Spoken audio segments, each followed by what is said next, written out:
Oi pessoal, eu sou a professora Jamila Reis e o tema da aula de hoje é sobre lesões reversíveis.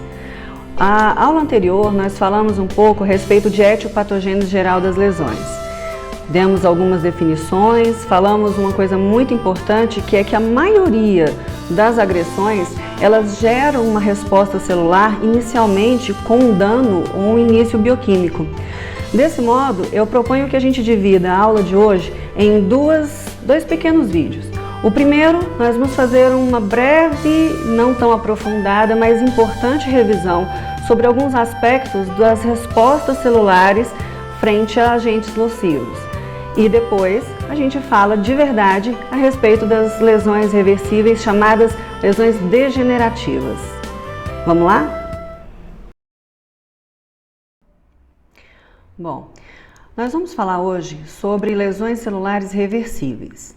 Na aula passada, nós vimos sobre etiopatogênese geral das lesões. E nós vimos também que essas agressões, elas se iniciam sobretudo em nível bioquímico. Nós vamos falar sobre as respostas celulares às agressões, o que chamamos de estresse celular. Bom, uma célula normal, dentro de uma situação de homeostasia, de equilíbrio, essa célula ela pode sofrer estímulos, estresse, demanda aumentada, e ela pode sofrer um processo adaptativo mesmo. Se ela tiver uma incapacidade de se adaptar, nós vamos ter então a instalação de lesões celulares. É óbvio que dependendo do estímulo nocivo, essas células elas já podem instalar de imediato lesão celular antes mesmo de tentar se adaptar. Essa lesão celular ela pode ser uma lesão celular reversível, uma lesão celular subcelular. Celulares reversíveis, elas podem passar de um ponto que a gente chama de ponto de não retorno. A gente vai voltar nesse ponto na próxima semana, quando a gente vai falando de morte celular. E um tipo de morte celular muito importante é a necrose. Mas também a gente pode ter a lesão celular induzindo a célula a um outro tipo de morte celular, que é a apoptose. As duas, necrose e apoptose, nós estamos falando então de lesões celulares irreversíveis. Poxa, o próprio nome indica. Significa que a partir do momento que um determinado ponto ele foi avançado, mesmo que eu retire a causa, essas células elas não conseguem retomar ou tentar retornar ao padrão de normalidade. Vimos também que, embora a gente tenha aí um monte de agentes agressores diferentes, físicos, químicos, agentes biológicos, nós não temos tantos mecanismos distintos, os mecanismos acabam se convergindo. São mecanismos muito importantes de instalação de lesão celular, a diminuição do ATP, lesões mitocondriais, que obviamente também acabam por levar à diminuição do ATP, o aumento da entrada de cálcio intracelular, o acúmulo de espécies reativas ou derivadas do oxigênio, aumento da permeabilidade das membranas celulares, acúmulo de DNA danificado e proteínas mal dobradas. Então, nesse primeiro momento, a gente vai abarcar um pouco de cada uma dessas circunstâncias. Então, o estresse oxidativo, que é uma resposta da célula às agressões, eles acabam tendo modificações, produzindo modificações, alterações na membrana plasmática, nas mitocôndrias, lisossomos, DNA, no citoesqueleto e também na síntese proteica, na maquinaria de síntese proteica. Então a gente vai falar um pouquinho de cada uma dessas alterações aqui. É muito importante, por isso que a Jamilinha apareceu aí, para que a gente lembre que as respostas elas dependem de alguns fatores. Por exemplo, do tipo de lesão, da duração da sua gravidade. As consequências dessas lesões também dependem de que tipo de agressão que a gente está falando, do estado e também do grau de adaptação que a célula foi danificada, que tecido que é esse que está sendo agredido. E o resultado, ele acaba levando a normalidades funcionais, bioquímicas, em um ou mais componentes celulares essenciais. Vamos começar falando a respeito da membrana plasmática. Bom, a gente precisa relembrar que a membrana plasmática é uma bicamada lipídica, É uma membrana semipermeável, então ela tem características próprias, né? Então ela tem 2 camadas de fosfolipídios, mas ela não é construída, estruturada só com esse tipo de macromolécula. Nós temos também a presença de proteínas, de carboidratos. Então, essa membrana plasmática, dependendo de que célula, de que lugar dessa membrana plasmática, ela tem variações. A face externa da membrana plasmática, ela é diferente da face interna dessa membrana. Então, tudo isso, toda essa organização estrutural leva a determinadas funções para essa membrana. Então, a gente tem que lembrar que a membrana plasmática, ela exerce função de transporte, de reconhecimento, ela exerce vias de transmissões de sinais, né? Além de que ela também promove um potencial de membrana que ajuda no processo de transmissão de alguns estímulos, como, por exemplo, nas células nervosas. Então, lembrando que a membrana plasmática, ela é semipermeável, né? Então, nem tudo consegue atravessar essa barreira, o que é importante para a célula. Algumas pequenas moléculas não polares, né, elas conseguem passar adiante, elas conseguem fazer uma difusão simples através dessa membrana. Moléculas um pouco maiores, né, elas precisam de uma proteína que ajude, que facilite esse processo de transporte. Aqui nesse desenho, esses triângulos aqui, eles estão representando o fluxo de gradiente de concentração. A gente também tem que lembrar disso. Um determinado soluto, ele atravessa uma membrana lipídica ali, uma membrana semipermeável, e ele tende aí do meio mais concentrado para o meio menos concentrado. Esse é o gradiente de concentração, esse é o normal de movimentação que essas moléculas fazem.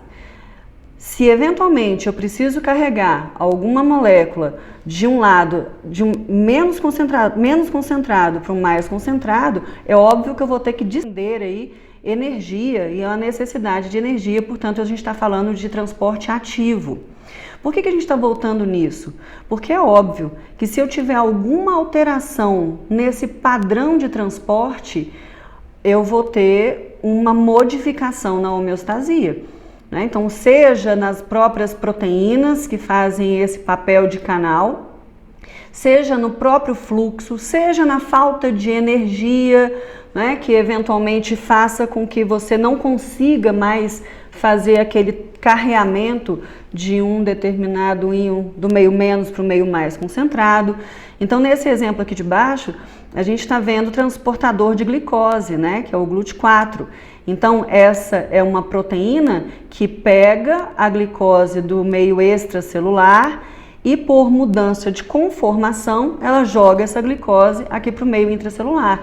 Então, perceba a importância disso. Se eu quero, e a gente comentou isso na aula passada também, se eu quero fazer com que essa célula tenha uma maior atividade na utilização da glicose, é interessante que eu tenha mais desses transportadores. Então, eu vou fazer mais lá daquele fator de transcrição para que eu faça mais, produza mais essas proteínas GLUT4 para que eu aumente a importação de glicose. Então percebam que a gente começa a entender aqui como são complexas essas alterações, né, e muito pontuais. Então eventualmente eu tenho uma única alteração molecular ali e eu começo a desandar todo um processo. Só para a gente dar uma relembrada aqui, numa bomba que é extremamente importante para nós, a gente vai falar dela numa degeneração muito importante, que é a degeneração hidrópica, que é a bomba de sódio e potássio. Veja, ela também precisa de uma proteína, uma proteína carreadora, que faça o transporte. Então, se a gente observar, você tem aqui sítios de ligações, né? São 3 sítios de ligações para o sódio e 2 sítios de ligações para o potássio. O que acontece é que eu tenho uma maior concentração de sódio lá fora, no meio extracelular, e uma menor concentração de sódio aqui no meio intracelular. E qual que seria o normal de acontecer? É entrar sódio, já que o sódio iria do meio mais concentrado para o meio menos concentrado. Mas para que a gente mantenha um equilíbrio, né, homeostático e uma pressão osmótica adequada dentro da célula, é importante que eu tire sódio para fora da célula e importe potássio, fazendo um tipo de transporte ativo aí que a gente chama de antiporte. Eu pego uma coisa de um lado, pego outra do outro e inverto o posicionamento. Então é isso que acontece na bomba de sódio e potássio. Só que, obviamente, dependendo aí do fósforo, né, que está saindo do ATP, ou seja, eu preciso de energia. Eu preciso de ATP para me dar esse fosfato que me dá energia para que haja a mudança de conformação aqui e eu consiga fazer esse carreamento. Então, a bomba de sódio e potássio, ela funciona dependendo de energia e ela é extremamente importante como um elemento de transporte e manutenção homeostática. Então, gravem isso que a gente vai precisar. Outra coisa que a membrana também promove é uma adequação da quantidade de cálcio. Então, o cálcio é um íon muito importante para uma série de atividades celulares bem específicas. Então, o cálcio ele é mantido de forma normal, fisiológica, com uma concentração muito baixa intracelular, quando comparado aqui com o meio extracelular. Então, o que acontece é que quando eu tenho alguma alteração, né, desse canal de cálcio e eu aumento a entrada de cálcio para essa célula, eu aumento o influxo de cálcio, coisas vão acontecer aqui dentro, bioquímicas, e coisas que não são tão adequadas para essa célula. Então, por exemplo, além do cálcio citossólico, né, a gente também tem, onde a gente encontra de maior quantidade de sequestrado ali do cálcio, é no retículo endoplasmático e na mitocôndria. Então, esse cálcio ele pode tanto entrar do meio extracelular para o meio intracelular, quanto ele sair aqui das próprias organelas. E uma vez o cálcio citossólico aumentado, percebam que esse cálcio ele ativa proteases, ele ativa enzimas citossólicas, como a ATPase, então ela acaba reduzindo a quantidade de ATP, ela ativa fosfolipase, então ela acaba diminuindo aí a produção de fosfolipídios, proteases, ela aumenta a degradação de proteínas de membrana e também de citoesqueleto, as endonucleases, fazendo com que haja lesão da cromatina nuclear. Então perceba que a entrada de cálcio, o aumento, né, o influxo de cálcio para o meio intracelular, ele é uma grande fonte de lesões celulares, tanto de membrana plasmática, quanto um desarranjo bioquímico dentro dessa célula. A isquemia, as toxinas, algumas toxinas, elas são bons fatores, aí, bons agentes que causam esse aumento do influxo de cálcio. Nós já falamos na aula passada a respeito das espécies reativas de oxigênio. Então, nessa imagem aqui do Robbins, ele mostra aqui duas situações. Então, ela tem uma célula aqui normal, onde ela está recebendo algum tipo de estímulo nocivo, seja inflamatório, radiação, oxigênio tóxico, substâncias químicas, a própria lesão por reperfusão que a gente comentou na aula passada. Então, uma vez que um desses estímulos ele entra em contato com essa célula, ele acaba gerando aqui a produção de espécies reativas de oxigênio. Essas espécies reativas de oxigênio, elas acabam por fazer ligações nem sempre muito ortodoxas. Então, essas ligações, por exemplo, com a membrana plasmática, né, gerando aí uma peroxidação dos lipídios, então gera uma instabilidade dessa membrana. A ligação, por exemplo, no próprio DNA, gerando fragmentação e mutações desse DNA, ligação cruzada no citoesqueleto, nas proteínas de citoesqueleto. Então, essas espécies reativas de oxigênio, elas obviamente podem levar à lesão celular. Então, na presença aqui desse lado de alguns antioxidantes, como por exemplo a vitamina C, ferritina, a catalase, a superóxido dismutase, então são enzimas ali que promovem a eliminação daqueles agentes, daquelas espécies reativas de oxigênio, promovendo então a neutralização dos mesmos e interrompendo o processo de lesão celular. Essa imagem do Robbins, ela faz meio que um resumo, né, de algumas possíveis situações que geram a danos na membrana plasmática. A redução de oxigênio, que levaria à diminuição de ATP, né? Uma vez que você tem menos oxigênio, eu tenho menos substrato para que eu faça a fosforilação oxidativa, logo acabo diminuindo o produto dessa fosforilação, que é a própria energia, tão importante aí para o meio intracelular. Então diminui a ATP. Essa diminuição da ATP, ela acaba levando então essa disfunção mitocondrial, que gera uma diminuição da síntese e da reacilação de fosfolipídios, que acaba gerando então perda de fosfolipídios.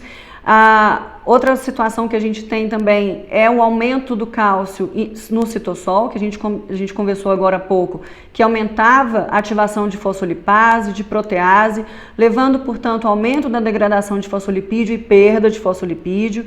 Aumento da degradação de fosfolipídio, seus produtos, também gerando uma membrana instável, uma membrana estragada, obviamente vai mexer com a minha homeostasia. E nesse lado aqui, a gente tem ativação de proteases que geram um dano do citoesqueleto. Então, essas duas possíveis vias, tanto de oxigênio, a diminuição de oxigênio, quanto com o aumento do cálcio no citossol, ele acaba levando a danos na membrana plasmática. Nós ainda estamos falando só de danos na membrana plasmática. Eu falei lá que ela era muito importante no transporte. Ela também é importante para a sinalização celular. Então aqui nessa imagem aqui do boiolo, ele mostra algumas possibilidades aqui de ativação de um mesmo receptor. Dependendo de como que esse receptor ele interage com as proteínas aqui do lado interno da membrana plasmática, que são proteínas de transdução de sinal. Então, esse estímulo, uma vez recebido por essa proteína, que na verdade é uma proteína transmembrana, né? Um receptor é uma proteína transmembrana, ou seja, ele tem uma parte para o meio externo e uma parte para o meio interno, e uma vez que ele é ativado, ele pode tanto gerar aí a ativação de mediadores químicos, levando à inflamação, ou mesmo a degradação desses mediadores, levando a uma sobrevivência da célula. Outra possibilidade é que, dependendo do que ele ativar aqui, ao invés de ele ativar, por exemplo, esses fatores, ele ativar procaspases, ele acaba levando à ativação de uma cascata proteica que leva à morte celular programada, chamada de apoptose. Outra possibilidade aqui é a ativação de uma via que vai levar a uma necrose. Então percebam que o mesmo receptor, ele pode ser induzido, né, uma determinada alteração conformacional que vai levar aqui a ativações distintas no interior dessa célula. Outra bolinha daquela que era o estresse oxidativo era a síntese de proteína. Então vamos lembrar como é que a gente faz proteína. Para que essa célula ela possa produzir uma proteína, ela precisa primeiro transcrever o gene que faz essa proteína. Mas por que é importante a gente falar isso? Porque as proteínas elas têm funções biológicas absolutamente diversas e importantes dentro do nosso organismo. Então, para que eu faça uma determinada proteína, eu recebo uma determinada informação. Essa informação ela vai ser transduzida aqui nesse citossol. Isso vai ter que gerar um fator de transcrição que vai para dentro do núcleo. Óbvio, porque o DNA está lá guardado dentro do núcleo. Aqui dentro do núcleo vai haver a primeira parte da síntese proteica efetivamente, que é a transcrição. Então eu tenho um determinado gene, né? Gene é uma área do meu DNA que codifica uma determinada proteína, e lá dentro a transcrição é uma cópia literal desse gene, né? Dessas bases nitrogenadas. Essa cópia a gente chama de RNA mensageiro. Então a RNA polimerase ela vai e faz uma cópia que é o RNA. Então primeira coisa, você abre a fita dupla, copia aquele pedaço, depois a gente tem uma parte aqui interna, né? de processamento aqui, onde você faz aí a retirada dos introns. E aí sim, esse RNA mensageiro, ele sai de dentro, essa cópia agora, ele sai de dentro desse núcleo e vai para o retículo endoplasmático rugoso, onde aqui é feito a tradução. Então, transcrição, eu estou no mesmo idioma. Tradução, eu estou mudando de idioma. Eu saio de bases nitrogenadas e vou agora para aminoácidos. Então, a cada 3 bases, né, nitrogenadas, eu tenho um respectivo aminoácido. Então, os ribossomos vão fazendo a leitura disso. E para cada um desse vem lá um aminoácido que vai sendo colocado um após o outro, e aí eu estou fazendo uma sequência de aminoácidos e agora eu tenho uma proteína sendo produzida. Essa proteína aqui, ela pode sofrer modificações que a gente chama de pós-translacionais. Então ela pode sofrer adição de radicais, ela pode sofrer aí a colocação de outras macromoléculas que ajudam a torná-la um pouco mais estáveis, e elas podem sofrer também proteólises e degradação. Uma vez que essa proteína está pronta aqui, normalmente você tem essa proteína se ligando a outras proteínas, moléculas que a gente chama de chaperonas. Essas chaperonas, elas ajudam no dobramento dessa proteína. Então lembra que a gente tem proteínas primárias, secundárias, terciárias, quaternárias, significa o quanto de dobras que essas proteínas foram sofrendo para que elas exerçam as suas funções. Então, quando a dobra está sendo correta, eu tenho uma proteína madura, que vai funcionar, e ela também tem um período de degradação. Elas têm um período geralmente curto, aí por isso que elas precisam estar sempre sendo produzidas. Então é a proteína envelhecida, ela se junta com uma outra molécula chamada ubiquitina e que vai aí para um grande barril onde você joga essas proteínas velhas lá dentro e elas são quebradas, degradadas. Esse barril a gente chama de proteassomo. Do lado de cá a gente vê aí que com o estresse no retículo endoplasmático, ou seja, algum problema, algum dano ali naquele retículo endoplasmático e uma não adequação daquelas chaperonas livres, elas acabam tendo uma dobra incorreta. Essa dobra incorreta, ela gera um mau funcionamento dessa proteína, que ela vai precisar ser degradada. Agora, é óbvio que também esse processo de degradação ele pode estar errado. E aí acaba a gente tendo o acúmulo de proteínas mal dobradas e erradas dentro dessas células que também vão gerar problema. Pensando de uma maneira geral, mecanismos de eliminação de organelas envelhecidas, mecanismos esses que a gente chama aí de macroautofagia. Então essa macroautofagia é uma forma aí que você faz um endossomo e meio que engloba essas organelas velhas e depois se junta aí com lisossomos que vai fazer com que haja a eliminação de tudo isso. Microautofagia, então são agregados proteicos ali que são englobadas pelos lisossomos, e tem a autofagia mediada por chaperona, que é aquela que a gente viu. Proteínas mal dobradas ou defeitos na sua eliminação geram uma toxicidade chamada de proteotoxicidade. Essa prototoxicidade ela está muito relacionada a algumas doenças degenerativas, como Alzheimer, como Parkinson, como a própria diabetes. Ou seja, lá no Alzheimer se tem um acúmulo de proteína beta-amiloide que vai se acumulando de forma ali inadequada, gerando uma disfunção celular. A mesma coisa no Parkinson, onde você tem aí o aglomerado de outra determinada proteína associada à ubiquitina, então ela vai ficando dentro daquela célula. Ou, eventualmente, o acúmulo de proteínas hiperglicadas, aí no caso da diabetes. Então, percebam que a síntese de proteína ela é linda. Ela precisa acontecer para que essa célula tenha aí o seu funcionamento adequado.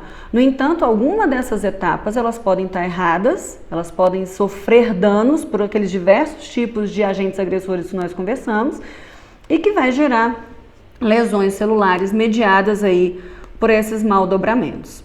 Falando de outro possível ataque aí, né, pelo estresse oxidativo, a gente tem um citoesqueleto. Então nessa imagem aqui, ó, que a gente pode observar para a imunofluorescência, a gente percebe aqui esses filamentos que fazem com que que promovam a forma da célula. Então a gente tem filamentos finos, ou microfilamentos, né? Principalmente aí actina e miosina, filamentos intermediários e microtúbulos. Então cada um desses vão estar aí relacionados a algum tipo de função. Então, por exemplo, movimentos celulares, né? O próprio fato da célula conseguir se contrair, caso seja uma célula muscular, então é pelo movimento ali de deslocamento de actina e miosina. O movimento celular mesmo, né, no sentido de deslocamento celular, então a formação de pseudópodos, eles fazem parte aí de alterações de citoesqueleto para que essa célula consiga se movimentar, e manutenção da forma celular. Então tudo isso é função do citoesqueleto. E obviamente, se eu tiver alguma coisa que modifique alguma ou interfira em alguma dessas moléculas, eu vou ter prejuízo para essas células, seja no movimento, seja no deslocamento, por exemplo, de vesículas.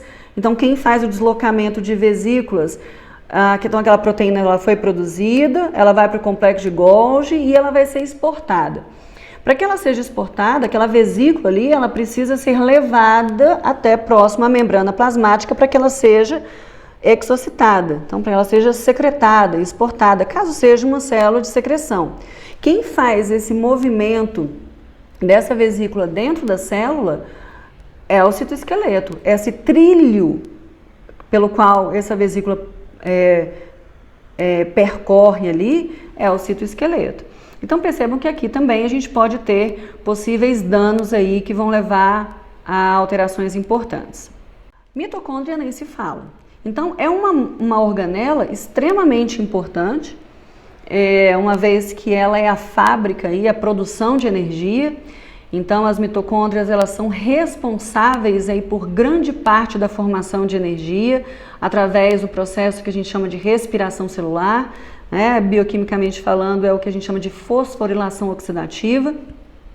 Então isso acontece aqui. É claro que a gente não tem a produção de ATP só via aeróbica, a gente tem a produção via anaeróbica também, que é a via glicolítica. Mas aqui ela é de fundamental importância para que essa célula se mantenha viva e ativa, uma vez que a gente tem várias ações que são dependentes de energia. Então, uma vez que você tenha lesão ou disfunção mitocondrial, devido, por exemplo, ao aumento do cálcio no citossol, estresse oxidativo que a gente já falou, peroxidação lipídica, você acaba diminuindo a produção de ATP e uma vez que você diminui a produção de ATP, você acaba modificando canais dessa membrana mitocondrial e que leva a um aumento de saída de hidrogênio ou de citocromo C, que é uma molécula extremamente importante de sinalização dessa mitocôndria e que acaba gerando aí uma instabilidade, ou seja, acaba levando a danos celulares importantes. Aqui a gente tem uma fotomicrografia eletrônica mostrando aí essa membrana mitocondrial externa, membrana mitocondrial interna. Essa interna faz as cristas mitocondriais e é aqui dentro dessas cristas mitocondriais que muitas coisas acontecem. Muitas vezes a gente começa a ver como alterações subcelulares a quebra dessas cristas mitocondriais, indicando aí, portanto, uma alteração de dano mais permanente. Bom, é óbvio que a hipóxia é um grande fator, né, de agressão aí, de forma direta nessa mitocôndria. Pode ser causada aí por uma isquemia, que é a redução do fluxo sanguíneo, gera uma diminuição da fosforilação oxidativa e uma vez que esse ATP ele está diminuído, um caos intracelular se impera aí. Então você tem uma diminuição da bomba de sódio e potássio, você tem uma alteração dos canais de cálcio, então aumenta o influxo de cálcio, a gente já viu quão prejudicial isso é para a célula. Uma vez que eu tenho a diminuição da bomba de sódio e potássio, você acaba aumentando a quantidade de sódio intracelular, o que eleva a pressão osmótica. A gente vai voltar a falar disso de novo também. O aumento da pressão osmótica intracelular faz com que a água, por osmose, entre para o interior da célula. Então agora essa célula começa a ficar tumefeita. Outra coisa que acontece é a necessidade dessa célula procurar uma via alternativa de produção de ATP. Então já que está diminuindo a produção através da fosforilação oxidativa, devido à hipóxia, há um aumento da glicólise. Então diminui o glicogênio, se há um aumento da glicose, aumenta a quantidade de ácido graxo, então diminui o pH. E a gente volta a falar dessas outras alterações aqui, mais especificamente nas degenerações. Então percebam aí o caos intracelular que a hipóxia leva, sobretudo por um dano mitocondrial. Os lisossomos são também organelas muito importantes, uma vez que quando você tem uma vesícula digestiva aqui, esse lisossomo ele se une a essa vesícula, esse vacúolo, para que haja a possibilidade de digestão. As alterações, lisossômicas, elas estão muito relacionadas aí tanto com a participação da apoptose quanto a participação da necrose. Então a saída de proteases aí estimulam essas duas possíveis vias. Então você tem o material do lisossomo, que são enzimas digestivas, podendo ser agora espalhadas no citossol. E aí fazendo uma digestão não guiada num vacúolo, num fagolisossomo, por exemplo, não, ele acaba fazendo uma lise da célula, que é a autólise, que está muito relacionado ao processo necrótico. Um outro alvo do estresse oxidativo é o DNA. Quando você tem alterações no DNA, a gente chama de mutação. Então, esse DNA está constantemente sujeito aí a essas modificações na sua estrutura. Então, essas agressões como, por exemplo, radicais livres, substâncias químicas, infecções virais, o próprio erro de pareamento aí, quando da replicação, quanto da transcrição desse DNA. Então, muitas são as formas dessas lesões. Alterações em bases nitrogenadas, mudança de nucleotídeos, formação de dímeros dentro desse DNA, quebra de uma ou ambas as fitas do DNA, pareamento errado. Então, é óbvio que uma vez que eu tenha uma mudança no DNA, eu tenho consequências drásticas para essa célula, seja a curto prazo, dependendo de que gene que a gente está alterando, de que área que foi mutada, ou a longo prazo, por exemplo, aí, podendo gerar as alterações neoplásicas. Então, nessa imagem aqui do boiolo, ele mostra que esses defeitos no DNA, então as lesões no DNA, que podem ocorrer pela radiação ionizante, pela luz ultravioleta, agentes químicos, erros na replicação. Então, ele pegou aqui alguns exemplos de agentes agressores. Uma vez que há uma interferência nesse DNA, há mecanismos internos que são próprios para o reconhecimento dessa lesão. Se essa maquinaria estiver ok, então você tem lá genes que param o ciclo celular, genes que são ativados, são genes de reparo de DNA, que o próprio nome indica, eles levam à formação de proteínas que vão fazer o papel de tentar reparar aquele dano, trocar aquela base, enfim. Uma vez bem feito, isso aqui, a célula volta à normalidade. Uma vez que essa maquinaria ela não consegue ser reparada, essa célula ela é estimulada a entrar em apoptose.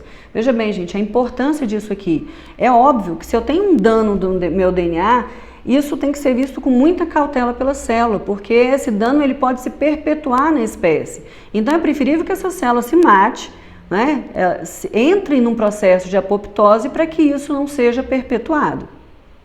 Agora, se há uma falha nesse reconhecimento ou mesmo nesse reparo de DNA, essas mutações, dependendo dos genes, então se essas mutações estiverem acontecendo em genes que regulam o crescimento celular, a gente pode estar tratando aqui do início de um processo que a gente chama de carcinogênese, que é a formação de neoplasia ou do câncer. Então, meio que agora, fazendo um resumão, um estímulo nocivo, que estímulo? Não sei, Vocês viram que são vários ali.